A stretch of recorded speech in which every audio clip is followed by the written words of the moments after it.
لکھنے اور پڑھنے کی عادت بنے۔ یقین کیجئے 90% پریشانیاں ختم ہو جائیں۔ جب ہم خود کو فارغ رکھتے ہیں تو ہر ایک بات خواہ مخواہ ذہن میں ہلچل ڈال رہی ہوتی ہے۔ چھوٹی سے چھوٹی سوچ بھی پریشانی پیدا کر رہی ہوتی ہے۔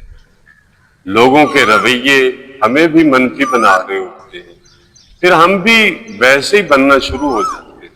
اس لیے روزانہ لازمی مطالعہ کیا کریں، قرآن پڑھا کریں، اس کے ترجمے پر غور کیا کریں، سیرت مصطفیٰ صلی اللہ علیہ وآلہ وسلم کا مطالعہ کیا کریں، یعنی اپنے نبی صلی اللہ علیہ وآلہ وسلم کی حیات طیبہ پڑھیں، اچھی کتابیں پڑھیں، یا کچھ نہ کچھ لکھا کریں۔